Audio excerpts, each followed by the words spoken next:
주시는 하나님 말씀은 로마서 7장 1절부터 12절까지 되겠습니다. 신약성경 247페이지에 있습니다.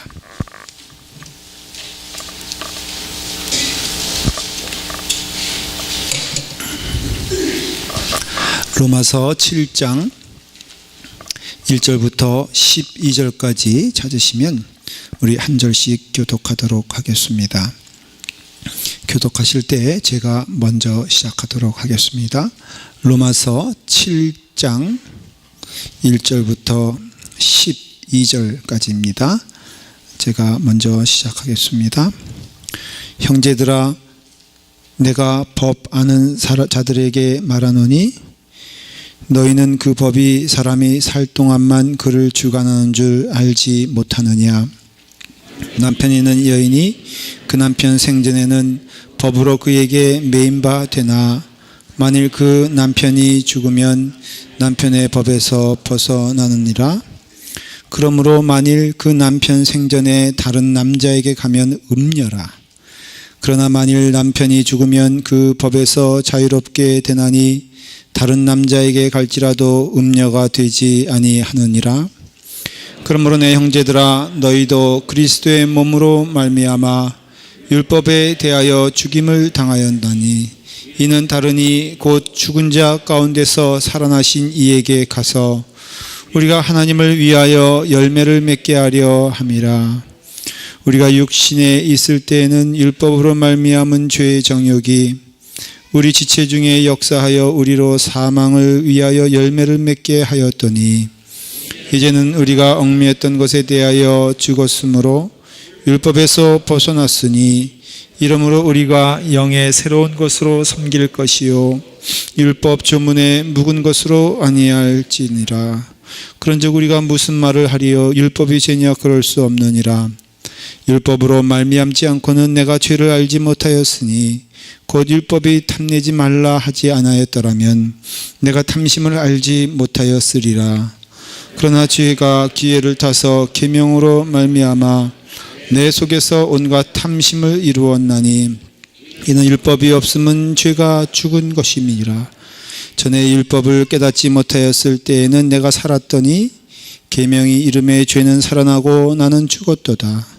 생명에 이르게 할 그 계명이 내게 대하여 도리어 사망에 이르게 하는 것이 되었도다. 죄가 기회를 타서 계명으로 말미암아 나를 속이고 그것으로 나를 죽였는지라. 이로보건대 율법은 거룩하고 계명도 거룩하고 의로우며 선하도다. 아멘. 기도하겠습니다. 아버지 하나님, 오늘 하나님의 말씀을 우리에게 주시옵소서. 하나님 말씀에 귀를 기우는 성도가 되게 하시고 그 말씀을 기뻐 듣는 성도들 되게 하시고 그 말씀 가운데 살아갈 수 있는 은혜의 성도들 되게 하여 주시옵소서. 우리의 심령의 마음의 문을 열게 하시고 방해되는 모든 것들에 대하여 거부하게 하시고 은혜 가운데 하나님 말씀 충만하게 받아 주의 자녀로서의 부족함 없는 삶을 살게 하여 주시옵소서. 예수님의 이름으로 기도드리옵나이다. 아멘. 어떤 교인은 로마서를 보면은 너무 어렵다 그런 말씀을 하세요. 여러분, 오늘 말씀을 7장 1절부터 12절까지 읽었습니다. 읽는 가운데 정말로 이해가 되세요? 안 되죠? 근데 얼굴은 이해된 것처럼 그렇게 표정을 지시는지. 그래서 이제 속아 넘어가는 경우가 참 많습니다. 이게 무슨 율법이 나오고 그 다음에 또 뭐 다른 남자에게 가면은 음녀라. 이게 무슨 얘기인가. 근데 남편이 죽었다 이거죠. 남편이 죽었으니까는 또 그 법에서 자유롭게 돼서 또 딴 남자 만나도 된다 뭐 이런 얘기가 막 나오고 말이에요. 그 다음에 또 율법 얘기했다가 또 뭐 계명을 얘기하고 그래서 아마도 여러분들 굉장히 이해하기가 어려울 겁니다. 로마서가 그렇습니다. 그래서 이 성경 가운데 제일 어려운 책이 로마서고요. 그 가운데 오늘 로마서 7장이 제일 어려운 내용입니다. 이거 제가 여러분들에게 오늘 은혜를 함께 나눌 수 있다면은 하나님의 기적이요. 예, 하나님의 은혜요. 아멘 하라 그런 건데. 예, 그래서 굉장히 부담스러운 마음인데, 이 C.S. 나드라는 그 유명한 신학자가 이런 얘기를 했어요. 제가 그대로 인용해 볼게요. 이제 이 본문을, 이 내용을 주석은 이제 설명하고 설교하고 해석하는 거 뭐 다 그렇게 하시면 돼요. 이렇게 얘기했습니다. 이 말씀을 해석하다가, 내가 할 수 있는 유일한 주석이요 해석은 인간이 풀기에는 너무 어려운 말씀이다. 이러고 딱 뚜껑 덮어버렸어요. 그리고 7장을 다시는 얘기를 안 한 것 같아요. 그래서 저도 7장 빼고 8장 외웠으니까 8장으로 가자 그러다가, 이 7장의 내용이 대단히 복음에 있어서 핵심적인 내용인 것을 알 수가 있습니다. 때로는 우리가 쉬운 말씀도 있지만 어려운 말씀도 은혜 가운데 받아야 되고, 오히려 여러분 기억하십시오.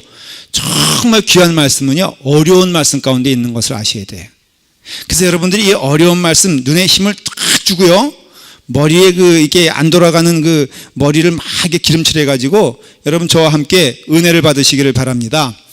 예, 지금 여기까지 오기까지 조금 정리를 하면요, 로마서 1장부터 5장까지는 대략 무슨 내용으로 여러분들이 말씀을 들었냐면은, 진정한 구원은 어떻게 이루어지는가에 대해서 말씀을 드렸어요. 진정한 구원은 믿음으로 이루어지는 것을 알 수가 있습니다.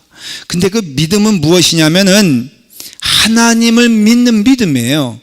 예수 그리스도를 통한 믿음이죠. 믿음이 중요한데, 우리가 흔히 실수하는 건 믿음에 있어서 너무 나를 중심으로 생각한다는 것이에요. 믿음 좋은 나, 하나님 보시기에 얼마나 아름다울까? 이 정도 헌신하고 이 정도 하나님을 찾아 나섰으니, 내가 이러한 노력을 했으니 하나님이 나의 노력을 보시고 하나님이 나와 함께 하시는 건 아니겠느냐. 믿음이 좋아야지, 믿음이 정말로 좀 출중해야지, 이렇게 생각하는 경향이 많은데, 그건 믿음이 아니라는 것이에요. 그건 전혀 믿음과 상관없습니다. 그건 자기의예요. 자기의라는 것의 특징은 무엇이냐면요, 누구도 인정해주지 않는데 자기만 스스로 의롭다고 생각하는 것이에요. 하나님도 인정하시지 않습니다. 그러니 여러분, 자기 믿음은 믿음이 아닌 것이에요. 믿음은, 구원에 이르는 믿음은 무엇이냐면은 하나님을 믿는 것이 믿음이에요. 믿음의 무게의 주가 어디에 있는 겁니까? 내게 있는 것이 아니라 누구한테 있다고요? 하나님께 있는 거예요. 하나님은 거대하신 나무와 똑같기 때문에 거기에 붙어만 있으면은 절대로 다른 일은 일어나지 않습니다. 가끔 그런 어떤 그런 거 제가 본 적이 있어요. 영화에서 봤는지 어디서 봤는지, 하도 어릴 때 기억이니까, 막 이렇게 바람이 몰아치잖아요. 그러면은 이제 길을 가다가 막 몸을 가눌 수 없을 때, 그때 이제 이 사람이 누굴 붙잡습니까? 자, 여러분, 남편과 같이 가요? 그럼 제가 여러 여선교회 부인들에게 물어볼게요. 여러분, 바람 막 몰아쳐서 막 몸이 이렇게 될 때 여러분 누구를 붙잡아야 됩니까? 남편이요? 네. 남편 붙잡으면 안 되잖아요? 그렇죠? 그러니까는 남편을 붙잡는 게 아니라 나무를 붙잡아야죠. 그런데 그것보다 더 안전한 것은 아예 바람이 오는 조짐이 좀 너무 수상하니까는 아예 그냥 내 몸을 이렇게 나무와 함께 총총 동여매면은, 우리가 아이들도 이렇게 위험하면 이렇게 동여매는 것처럼 말이에요. 동여매면은 결코 흔들리지 않죠. 바람이 아무리 세다 할지라도. 그게 그거라 이거예요. 그래서 믿음이란 것은 무엇이냐면은, 중요한데 그게 1장부터 5장까지 하는 말씀이 뭐냐면은, 그 믿음은 하나님을 믿는 믿음이다. 이것이 구원에 이른다는 것이에요. 거꾸로 말하면은 하나님의 은혜로 우리가 구원받은 것이죠. 그 믿음조차도 우리가 무엇인가 내세울 것이 아니라 하나님의 은혜로 내게 은총을 주셔서 예수 그리스도의 대속의 피로 인하여 죄로부터 죽을 수밖에 없는 내 영혼, 내 모든 것에 대하여 예수님이 핏값을 지불하시고, 그리고 친히 십자가에 달려 돌아가심으로써 우리를 구원하셨다라는 것을 믿는 것이 뭐예요? 믿음이에요. 그래서 아브라함에 대한 예를 들지 않습니까? 아브라함 그 믿음에 대하여 그것을 의로 여겼다고 했는데, 그 의롭게 여김받은 믿음은 무엇이냐면 하나님을 믿음에 하나님께서는 그것을 의롭다 인정하셨다라는 그 핵심적인 말씀을 통하여서 우리는 예수 그리스도 안에서 영생을 누리고 우리는 예수 그리스도 안에서 죄사함을 받은 자들이다 라는 것을 믿는 것이 믿음이고, 구원은 어떻게 이루어지느냐? 예수 그리스도의 대속의 은혜로 구원받은 자들이니 율법이나 행위나 그 어떤 인간으로부터 나오는 것으로 구원받는 것 아니다라는 것을 사도 바울은 로마서 1장 1절부터 5절까지 말씀하고 있었습니다. 이제 6장부터 해서 7장 8장까지는 무엇을 다루고 있냐면은, 그러면은 진정으로 구원받은 사람은 대체 어떻게 살아가는 것이냐에 대한 질문을 하고 있는 것이에요. 삶의 문제죠. 사랑하는 여러분, 구원받은 다음에 왜 하나님이 금방 데려가시지 않을까? 제가 몇 번이나 말씀을 드렸어요. 이제는 여러분들이 대답할 수 있을 것 같습니다. 왜 하나님은 아주 그냥 프레시한 그때 말이에요. 우리의 영과 우리의 육신이 하나님께 아주 그냥 딱 붙어 있을 그때가 구원받은 그때가 아니겠어요? 사실은 여러분, 빵을 먹어도 언제 먹어야 됩니까? 따끈따끈할 때 먹어야 되죠. 이 식어가지고 말이야 다 말라 비틀어가지고 이거 먹을 수가 없잖아요. 역시 아무리 모양 비슷해 보여도요, 이 틀려요. 제가 가끔은 그 식빵을 이제 사가지고 와서 제 사무실에서 저도 아침마다 때로는 궁색하게 그거 하나 구워 먹고 삽니다. 그런데 그게 그 아주 큰 밥 가져와서 그거 토스터기에 다 굽는 거 하고 말이에요. 그 냉동실에 넣어가지고 한 몇 주 있다가 그것을 빼먹는 거 하고 겉모양은 좀 비슷한데 엄청 틀려요. 그러니 우리가 구원받은 다음에 하나님이 부르시면 얼마나 좋겠어. 그런데 하나님은 우리를 구원시키시고 구원받게 하신 다음에도 꽤 오랫동안 이 땅에 살게 하신다는 것이죠. 그 목적이 무엇이겠습니까? 무엇을 보기 원하십니까? 무엇 때문에 그렇습니까? 에 대한 답에 감사해요. 답해 주셔서. 그게 뭐냐면은 거룩과 순결이라는 것이에요. 우리가 예수님 믿고 구원받은 자로서 이제 이 땅에 살면서 그 대체 그러면은 구원받았다는 축복은 무엇으로 표현되어져야 되고, 대체 구원받았다는데 당신 예수 믿고 구원받았어? 근데 구원받았다 대체 무엇으로 증거되어져야 되느냐? 그게 예수 믿으세요. 이거는 여러분 그것도 틀린 얘기는 않습니다. 그러나 성경에서 말하는 그 질문에 대한 답은 당신은 구원받았어요. 그래서 구원의 축복은 무엇입니까? 대체 무엇을 누리며 살고 있고 무엇으로 기뻐하며 살고 있습니까? 라는 질문을 한다면은 여러분 그것은 하나님의 명령에 순종하여서 하나님께서 거룩하시니 우리도 거룩한 자가 되는 것이 하나님의 기뻐하시는 삶이라 이거예요. 왜 믿음 생활에 있어서 어떤 분은 그래요. 연초는 아주 이렇게 활기 있고 그 다음에 혈기가 왕성한데 그 믿음의 사람이라는 사람이 연말이 되면 이렇게 다 그냥 뭐가 이렇게 풀이 죽어가지고 쭉 쳐져가지고 그래서 뭘 시키면은 목사님 이제는 다시는 안 해요 라고 하는 그런 말, 그렇게 영 처진 모습은요 오직 배추가 절일 때만 필요한 것이지 우리 성도들에겐 그런 거 필요 없거든요. 오히려 연말이 돼서 더 열심히 목사님 해보니까 너무너무 좋아요. 주님의 일한 게 이렇게 좋은 거군요. 하나님께서 명하신 일 정말 더 열심히 하고 싶어요. 여러분 그런 마음이 여러분 가운데 뜨거워지시면 아멘 하시길 바랍니다. 약간 여긴 작은데 그게 뭐냐면요, 우리의 삶에 정말로 하나님의 뜻을 따라 살면은 생동감이 넘치죠. 논리가 그렇지 않겠어요? 그것은 하나님이 명령하시는 삶을 살 때 우리의 삶에 생동감이 넘치는데, 다른 말로 하면은 하나님의 성품이 곧 나의 성품이 되는 것을 기뻐하는 것이에요. 자, 예를 들어 볼까요? 예수 그리스도를 믿기 전에는 내가 움켜잡고 무엇인가를 뺏어오고 남들보다 없는 것이 남들보다 더 있어야지만 내 삶의 만족감을 누렸는데, 사실은 그것도 진짜 만족감이 아니기 때문에 늘 목말랐고 늘 마음 가운데 공허함이 있었다는 거 우리는 알고 있습니다. 그런데 예수 그리스도를 믿으면은 하나님은 여러분 받기를 기뻐하십니까? 주기를 기뻐하십니까? 주기를 기뻐하시죠. 이게 하나님의 성품이거든요. 아니 하나님은 우리를 주시길 기뻐하셔서 우리 하나님의 형상으로 태어난 우리에게 모든 것을 주시기에 아까워하지 않았다는 것은 성경에서 증거하고 있어요. 그러니까 하나님이 하나님됨에 기뻐하심의 가장 그 모습 가운데 하나는 주시는 거예요. 나누시는 거예요. 예수님은 어느 때가 가장 기뻤을까? 섬길 때일까? 대접을 받을 때일까?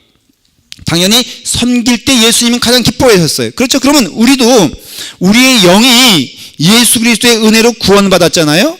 그러면 이제는 나의 영이 아니고 예수 그리스도의 영으로 살아가는 자들이라면은 그 신앙의 기쁨은요, 받는 것보다는 나누어질 때도 기쁩니다. 확실합니다. 여러분들이 누구에게 대접을 받는 것보다도 누구를 향하여서 이렇게 섬길 때 정말로 기쁨을 누린다는 것을 아셔야 돼요. 제가 어저께요, 우리 베드로 한남회 어른들을 모시고 제가요, 어저께 하루 종일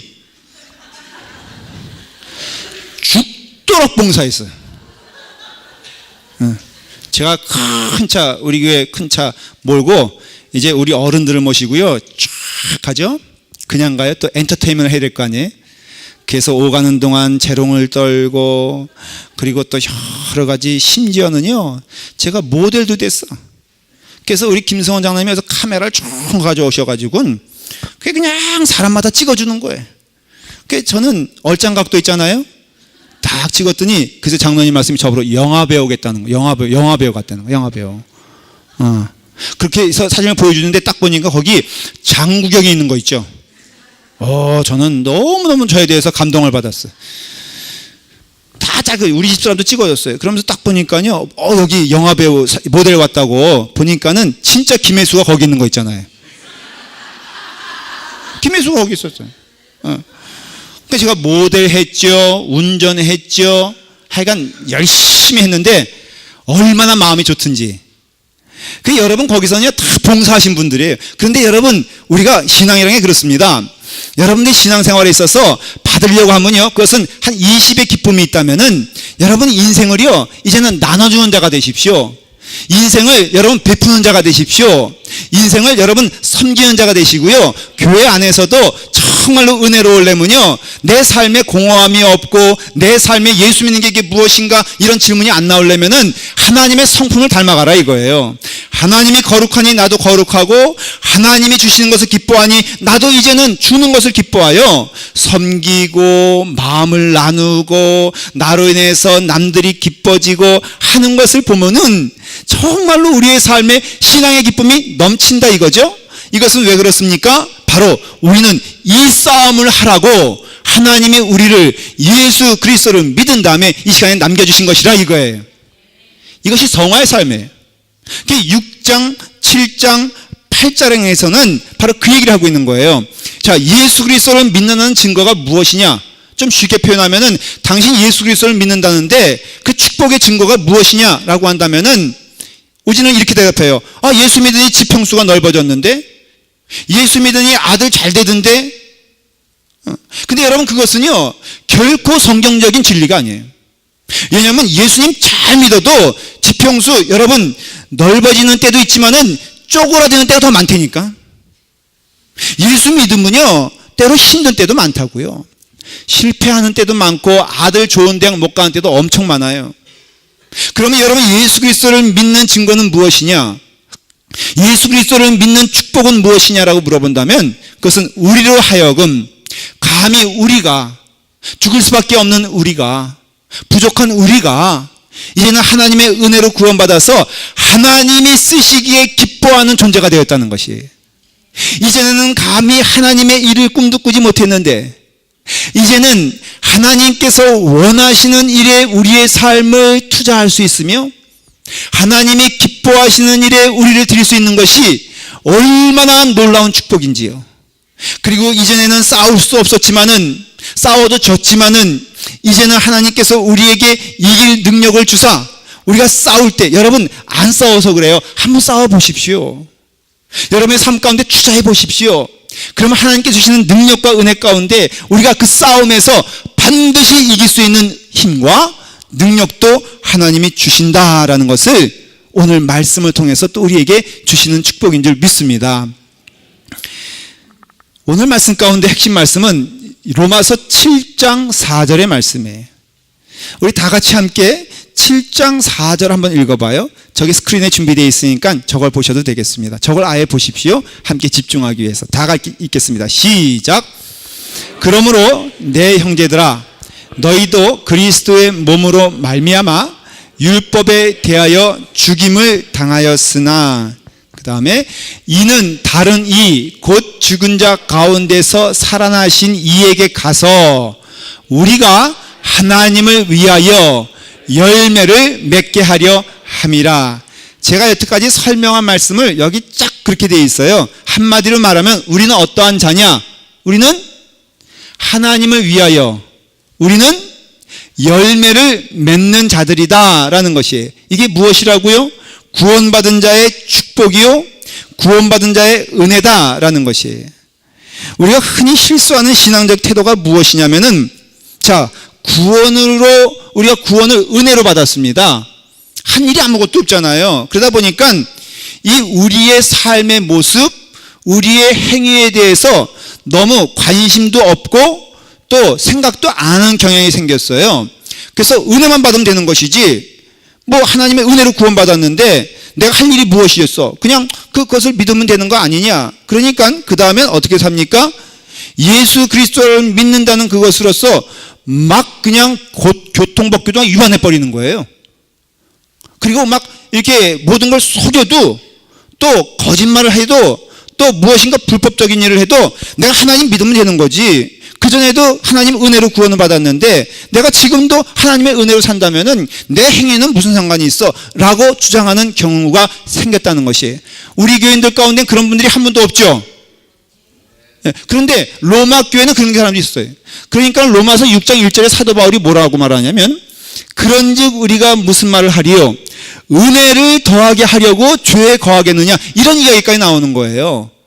이게 어떤 제가 뭐 황당한 얘기하는 게 아니라, 그때 로마 교회, 아니 그때 신자들 가운데 그래 은혜로 구원받았으니까 내가 무슨 짓을 해도 하나님의 자녀가 되는 것이고, 아니 구원은 취소되는 게 아니라며, 그러니까는 내 삶에 있어서 그냥 그렇게 살아도 하나님께서 나를 외면치 못해 주시지.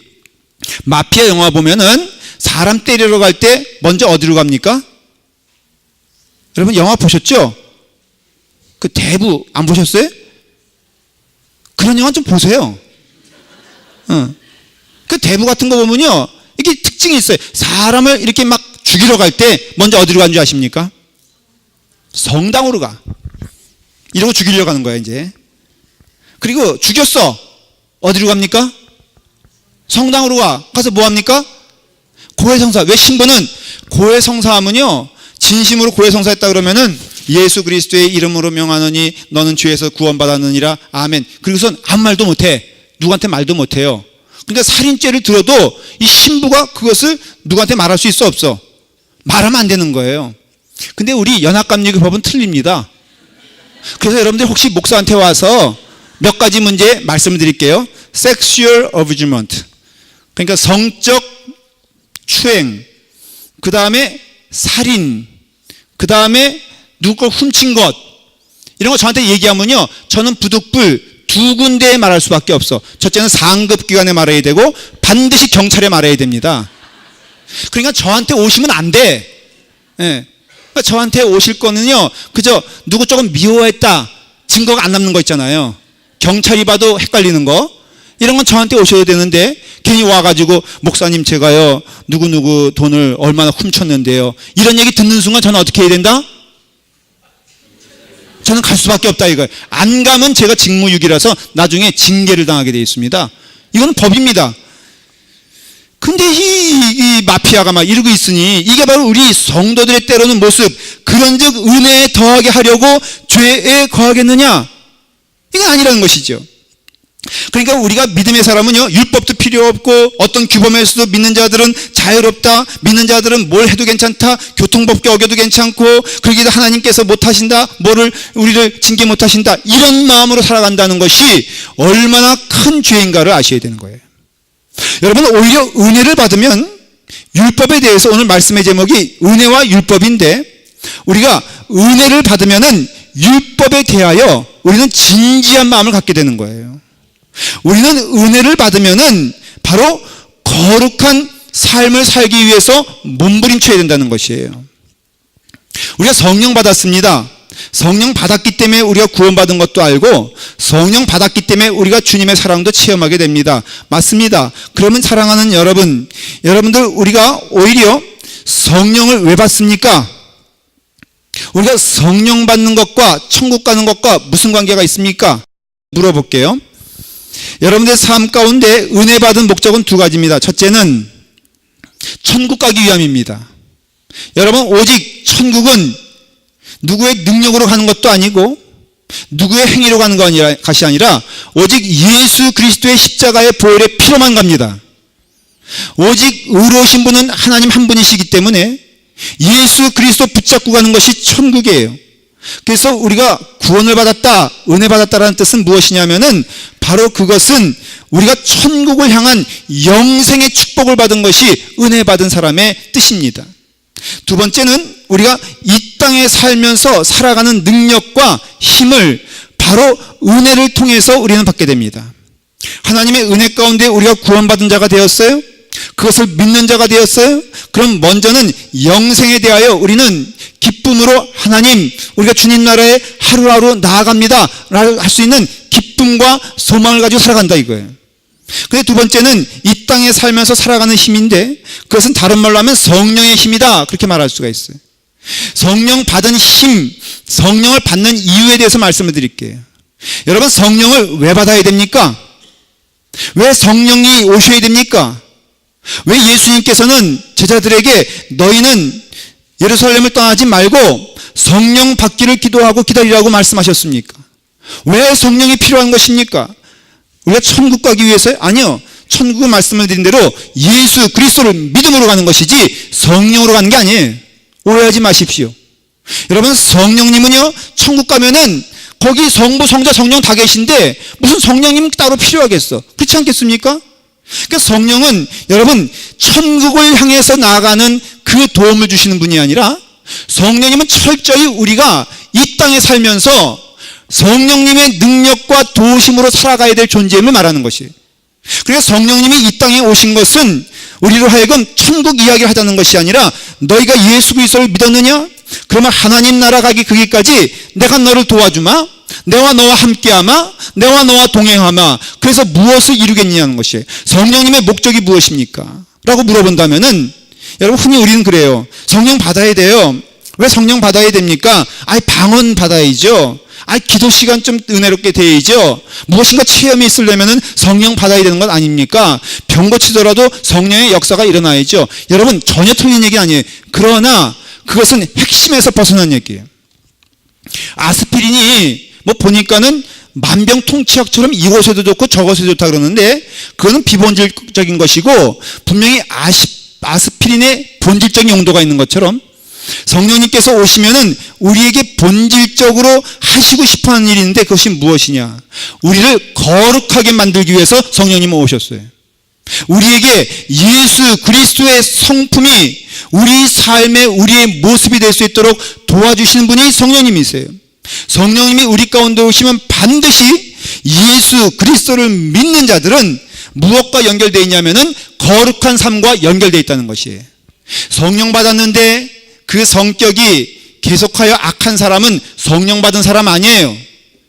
교회 안에서도 성령 받았다는데 그 거짓말이 옛전과 똑같다면 그 성령 받은 거 아닙니다. 여러분들이 아무리 방언을 하고 천사와 같은 말을 하고 여러분들의 삶이 아무리 포장되어 있다 할지라도 그 삶 가운데 거룩을 향한 열망이 없으면은, 하나님의 성품을 닮아가고자 하는 마음이 없다면은, 예수 그리스도의 인격이 우리의 삶의 인격이 되지 않는다면은 그것은 결코 성령 받은 삶이 아니에요. 제가 성경을 한번 읽어볼게요. 고린도전서 6장 11절 말씀이에요. 한번 다 같이 읽어보도록 하십시다. 자, 읽겠습니다. 시작. 너희 중에 이와 같은 자들이 있더니 주 예수 그리스도의 이름과 우리 하나님의 성령 안에서 씻음과 거룩함과 의롭다 하심을 받았으니, 성령 받아 방언해라 이런 말씀보다는 성령 받아 거룩해져라 이 말씀이 맞습니다. 이게 본질이에요. 갈라디아서에 보면은 그 예수 그리스도의 성품이 우리 가운데 있지 않습니까? 오래 참음과 자비와 양성과 온유와 절제와 이것이 뭐예요? 다 성령의 열매라는 것이에요. 그럼으로써 성령님이 우리 가운데 오게 되었을 때 여러분들의 삶 가운데 가장 두드러지는 증거는 무엇이냐면 내 마음에 거룩을 향한 마음이 생기는 것이에요. 내 마음 가운데 착하게 되겠다라는 마음이 생기는 것이에요.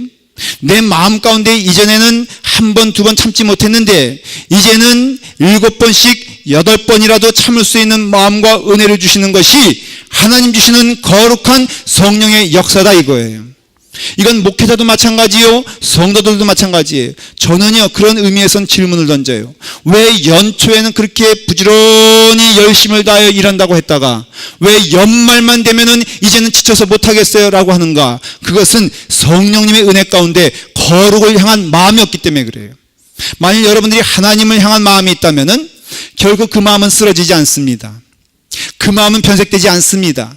그 마음은 끝없이 갑니다. 왜? 하나님의 은혜는 샘솟듯이 우리 가운데 넘치기 때문에 그렇습니다. 오늘 로마서 7장 1절을 제가 한번 읽어볼게요. 형제들아 내가 법 아는 자들에게 말하노니 너희는 그 법이 사람이 살 동안만 그를 주관하는 줄 알지 못하느냐. 제가 다시 해석해 드릴게요. 형제 여러분, 여러분이 법률에 정통한 사람들이니 말씀드리겠는데 법률이란 것은 사람이 살아있는 동안에만 구속력을 가진다는 것을 모르십니까? 공동번역에 이렇게 기록되어 있어요. 이게 뭘 말하냐면요, 바로 유대인들을 말하는데, 자 보십시오. 당신들 법을 알지 않습니까? 그 법에 얽매였을 때만 그 법이 저촉이 되는 것이지 그 법에 대하여 죽은 자들이라면은 그 법이 더 이상 그 사람과는 연관이 없는 것을 당신들도 잘 알고 있죠? 그런데 보십시오. 여러분, 예수 그리스도의 은혜 가운데 우리는 율법에 대하여는 죽은 자가 되었고 하나님의 의에 대하여는 산 자가 되었습니다. 이것이 오늘 말씀인 것입니다. 여러분, 우리의 삶 가운데 사도 바울의 모습을 보면요, 사도 바울이 늘 영적으로 싸움을 하고 있었어요. 그 싸움은 무엇이냐면은 자기와의 싸움인 것을 알 수가 있어요. 근데 그 자기와의 싸움이 자기를 거룩하겠다, 거룩하게 만들겠다라는 싸움이에요. 근데 여러분, 이것은요 소위 율법과는 다른 것임을 알 수 있어요. 자, 제가 한번 물어보겠습니다. 율법을 지키지 못하면은 천국 갑니까 못 갑니까? 예, 갑니까? 예, 율법을 지키지 못해도 천국을 갑니다. 오직 천국은 예수 그리스도의 대속의 은혜로 가는 겁니다. 근데 하나님께서 우리에게 성령의 은혜 가운데 열매 맺게 하시길 원하실 때 그 성령의 열매의 구체적인 것은 무엇입니까? 라고 물어본다면은 그것은 바로 율법이 우리의 삶 가운데 구체적인 규범이 됩니다 라고 말할 수가 있어요. 그게 바로 십계명이에요. 여러분, 십계명은 우리 가운데 살아있습니까? 죽었습니까? 라고 물어본다면은 십계명은 지켜야 될 것이고 우리가 사모해야 될 것이고 우리가 기뻐 그 길을 가는 것이 바로 우리 신앙인의 삶의 자세인 것을 알 수 있는데, 여러분 은혜 받고요, 여러분의 삶 가운데 삶의 기준이 무엇인가를 물어본다면 그것은 율법이에요. 그리고 율법은 우리가 구원을 얻기 위해서가 아니라 자발적인 마음으로 이제는 은혜를 받은 다음에 삶의 기준이 생겼어요. 흔들리지 않는 기준으로 나아가는 길이 무엇이냐면은 그 십계명을 지키는, 하나님의 말씀을 지키는 거룩이라 하는 절대적인 기준으로 나아가는 것이, 예수 그리스도를 믿기 전에는 기준이 없었어요. 여러분, 세상은요 가만히 보니까는 기준이 없는 삶을 살고 있는 것이에요. 제가 이게 유행이란 것에 대해서 좀 연구해 보니까는 이 넥타이가 말이에요 이렇더라고요. 이제 폭이 이렇게 줄줄줄 좁아지는 때가 있어요. 유행이 변하는 것이죠. 그러면 좁은 것이 유행입니다. 근데 어느 시점 되면은 이게 좁아지다가 이게 바늘처럼 될 수 없잖아요. 그러면 그 적당히 좁아진 시점에서 그 유행이 변합니다. 어떻게 변합니까? 넓어집니다. 여러분, 내 몸만큼 넓어질 수는 없잖아요. 그러니까는 적당히 넓어지다가 또 어떻게 됩니까? 좁아집니다. 바늘같이 좁아질 수 없잖아요. 그럼 또 얼마큼 넓어집니까? 됐습니다.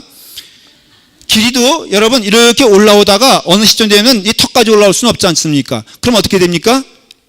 내려갑니다. 그러니까 여러분, 그 그게 한 10년 주기 된다는 것이에요.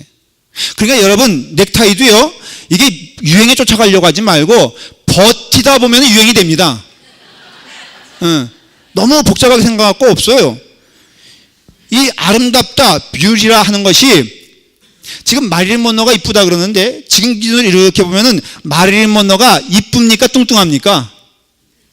솔직히 뚱뚱하잖아요. 저는 그런 분, 그냥 제가 저 좋아한다고 딱 쫓아다녀도 저는 오직 김혜수입니다.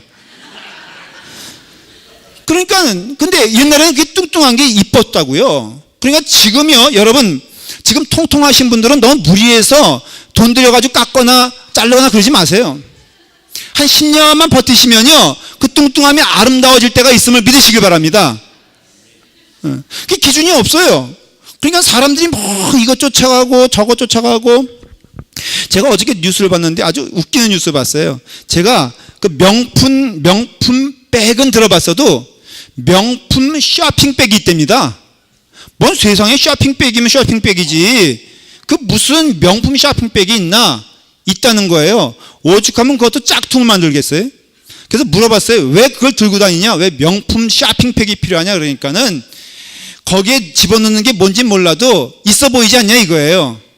거기에 뭘 집어넣어도 명품 쇼핑백이 있으면은 무엇인가 있어 보이지 않냐. 이래서 들고 다닌다는 것이에요.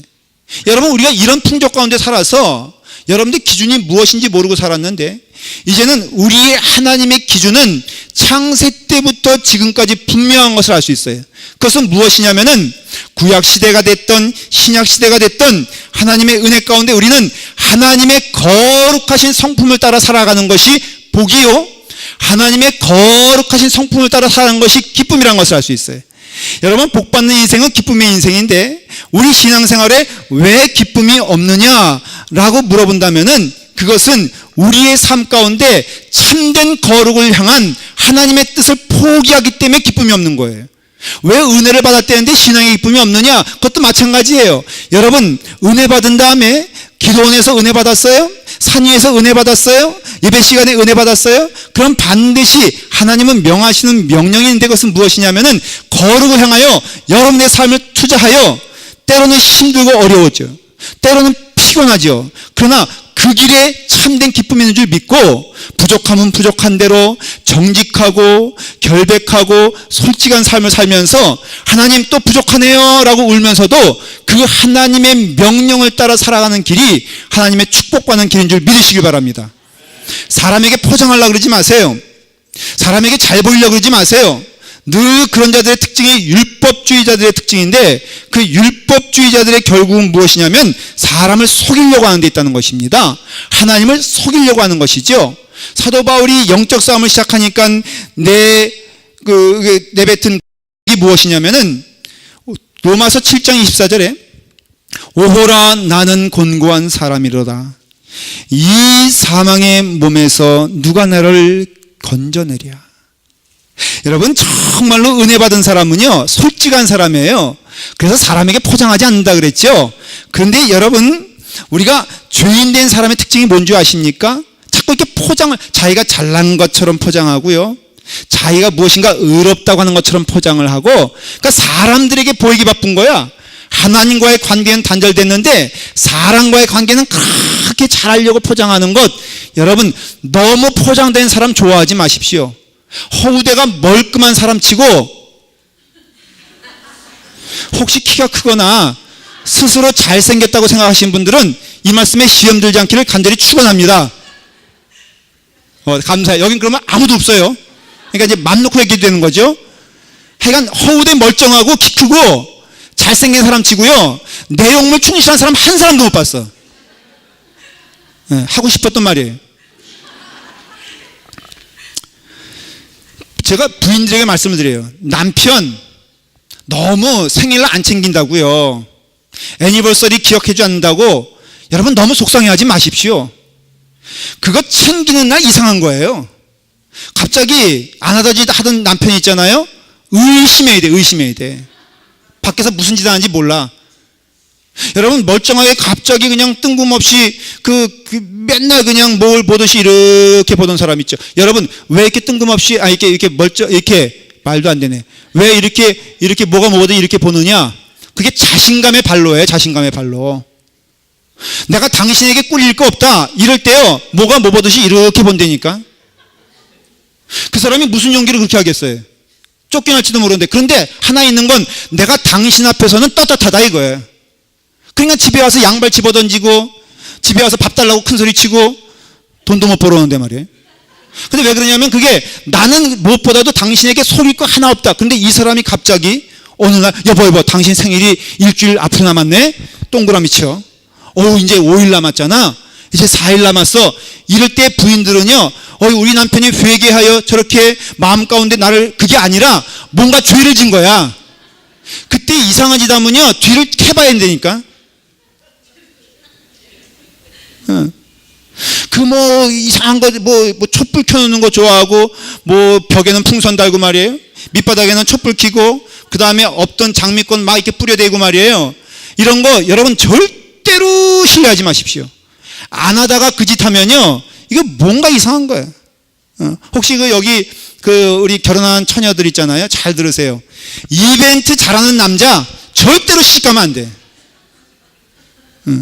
그냥 이렇게 뭘 보듯이 이렇게 그냥 좀 약간, 뭔가 이렇게 반응이 없어도 그 삶에 듬직한 것이 있는 사람과 시집가야지, 그냥 생일 났다고 말이야, 오케스트라 불러대고, 제가 오케스트라 불러대고선 배 띄우고, 그 다음에 풍선 날린 사람 치고 잘 산 사람 한 사람도 못 봤어. 이게 다 뭐냐면은, 이게 내용물이 없으니까 그런 거예요. 애들도요, 그렇게 난장판을 할 때는 안심하십시오. 갑자기 어느 날 어머님 오셨어요 이러면요, 얘가 어디서 그릇 깨거나 뭐 했을 때라 이거예요. 그러니까 우리의 삶 가운데 신앙적으로 하나님 앞에 정직한 자들은 늘 자신하지 않습니다. 늘 내 삶 가운데 이것이다라고 하냐. 그러나 분명한 것은 하나님 해봤는데요, 정말 부족해서 죄송해요. 이게 사도 바울의 고백이거든요.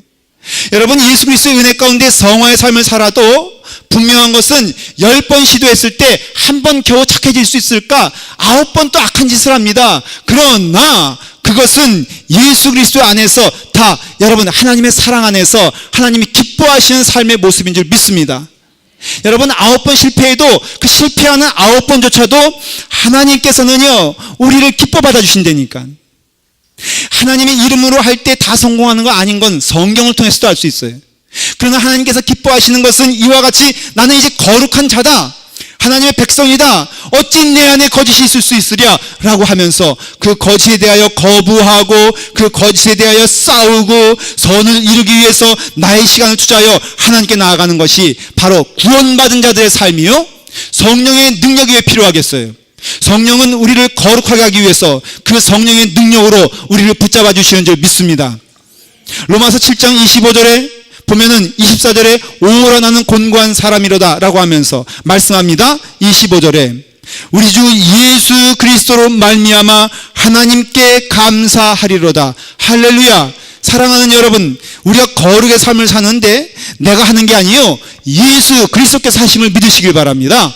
우리는 구원받은 후에 성령님께서 나 홀로 내버려 두는 것이 아니라 하나님의 은혜 가운데 이제는 볼 수 있는 것을 보게 하셨으니, 거룩을 향하여 나가라는 명령을 듣게 하셨으니, 이제는 하나님의 말씀이 우리 가운데 있으니 이 말씀이 우리에게 계명이 되고 율법이 우리의 삶의 지침이 되어서 하나님이 기뻐하시는 것이 무엇인가 알잖아요. 하나님이 싫어하시는 것이 무엇인가를 알고 있잖아요. 그게 율법이거든요.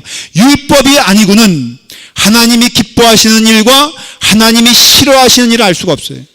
율법이 있기 때문에 하나님이 기뻐하시는 일, 하나님의 열매를 맺기를 원하시는 일을 알고 있다는 것이에요. 오늘 읽은 로마서 7장 4절을 다시 한번 읽어보겠습니다. 다시 한번 돌려주세요. 이 말씀을 읽고 마치도록 하겠습니다. 자, 한번 보십시오. 그러므로 내 형제들아, 너희도 그리스도의 몸으로 말미암아 율법에 대하여 죽임을 당하였으니. 스톱. 여기까지. 여기 보면은 이게 무슨 뜻이냐면요, 율법에 대하여 죽임을 당하였다는 것은 예수님이 율법에게 그 피를 대속하여 죄값을 치루었으니 그런 뜻이에요.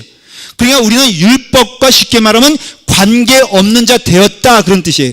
그래서 그 다음에 나오는 것이 너의 과거 남편과 너는 이제는 상관이 없는 자가 되었다. 왜? 과거의 남편이 어떤 자가 되었어요? 죽은 자가 되었으니 누구에 대하여? 예수 그리스도에게 죽은 자가 되었다는 거예요. 그게 바로 이 말이에요. 너희가 율법에 대하여 죽임을 당하였으니 이제는 우리는 율법과 관계없는 자가 되었으니 그러면 so what? 어떻게 살아야 되겠느냐? 그 다음 말씀이 그것이에요. 시작. 이는 다르니 곧 죽은 자 가운데서 살아나신 이에게 가서 여기까지 보십시오. 이 말씀이 뭐냐? 이제는 죽은 자 가운데서 살아나신 이가 내 남편 된다는 거예요. 그분이 누구예요? 예수 그리스도예요. 그분이 우리 주님이세요. 우리는 이제는 그 율법, 우리의 행위, 우리의 죄 가운데는 이제는 죽은 자가 되어서 관계없는 자예요. 여러분, 사탄이 우리와 더불어 관계없는 자가 되었다는 것이에요. 사탄이 우리를 괴롭힐 수 있어도 사탄이 이전처럼 우리의 주인은 될 수 없습니다. 우리가 의의 싸움을 싸우다가 때로는 지쳐 실패할 때가 있어도 사탄은 결코 그 주인의 그 권리를 우리에게 주장할 수 없습니다. 왜? 우리는 예수 그리스도가 나의 주인이시고 예수 그리스도가 나의 신랑이시기 때문에 그렇습니다. 바로 그 말이에요. 다르니 곧 죽은 자 가운데서 살아나신 이에게 가서, 여기서 갔다는 말은 영어로 말하면 belongs to, 다시 말하면 우리가 누구한테 속해 있다? 우리가 예수께 속해 있다는 것이에요. 우리가 예수님께 속한 자 되었으니 그 다음 말이 뭐예요? 그런즉 시작. 우리가 하나님을 위하여 열매를 맺게 하려 함이라. 이것이 하나님의 선하신 뜻이라는 것이에요. 이것이 하나님의 기뻐하시는 삶이라는 것이에요. 왜 예수 그리스도를 믿는다고 하면서 기쁨이 없느냐? 거룩을 포기했기 때문에 그런 것이에요. 여러분들이 능력 부족한 것도 아니고 여러분이 열심 부족한 게 아니라 여러분들이 하나님이 기뻐하시는 일에 대한 포기가 있으니 그 삶에 기쁨이 없지. 당연히 하나님은 기뻐하시는 것이 헌신도 아니에요. 하나님이 기뻐하시는 것이 어떤 열매도 아니에요. 어떤 쓸모있는 자가 되려는 것이 아니라 하나님의 거룩한 성품을 기뻐하여 이제는 받는 자보다는 주는 자가 되시고요, 이제는 대접받는 자보다는 섬기는 자가 되시고, 이제는 미움보다는 사랑을 양산하기에 기뻐하는 존재가 되시고, 여러분 오래 참음과 온유함에 대하여 기뻐하며, 때로는 그것 때문에 상처받지만은 쓰러지지 말고, 때로는 그것 때문에 내 마음 가운데 힘든 것이 있지만은 힘든 것도 예수님께서 십자가에 달려 돌아가시기까지 그 아픔에 비하면은 이게 무슨 아픔이냐라는 고백하면서 땀을 흘려도 주님 앞에서 기도하면서, 때로는 힘들어도 주님 앞에서 기도하면서 부단히 그 일을 하게 되었을 때 이것이 율법이 주는 축복이다. 이것이 복 있는 사람은 악인들의 꾀를 따르지 아니하며 죄인들의 길에 서지 아니하며 오만한 자들의 자리에 앉지 아니하고 오직 여호와의 율법을 즐거워하여 그의 율법을 주야로 묵상하는 자로다. 예수 그리스도를 믿는 자에게는 이 말씀이 진리가 되는 이유는 예수 그리스도께서 우리를 위해서 죽으시고 성령님의 은혜를 통하여 우리의 삶을 대신하여 싸워주시기 때문에 우리는 그 뜻에 순종하여 거룩을 향한 싸움에 지지 아니하고 포기하지 아니하고 승리하는 여러분 되기를 간절히 축원합니다. 기도하겠습니다. 아버지 하나님, 왜 우리는 구원을 얻었다고 하면서도 마음에 기쁨이 없습니까? 왜 우리는 구원을 얻었다고 하면서도 매일 인상을 쓰고 다닙니까? 아버지 하나님, 우리의 삶 가운데 볼 것을 보게 하시고 들을 것을 듣게 하여 주시옵소서. 이 땅에 사는 동안 우리를 먼저 불러가지 아니하시고 남게 하신 것은 하나님의 거룩을 향하여 우리의 삶을 나아가라고 명하신 줄 믿사옵나이다. 아버지 하나님, 이제는 저희가 섬기는 자가 되게 하여 주시옵소서. 섬김을 훈련하게 하시고 섬김을 통하여 우리로 하여금 절제를 통하여 우리로 하여금 양선을 통하여 우리의 삶 가운데 하나님이 기뻐하시는 삶을 살게 하시고, 때로는 그 일에 있어서 많이 어려움 당해도 포기하지 않게 하시고 그 일을 위하여 다시금 기도하며 나아갈 수 있는 주님의 종이 되게 하여 주시옵소서. 예수님의 이름으로 기도드리옵나이다. 아멘.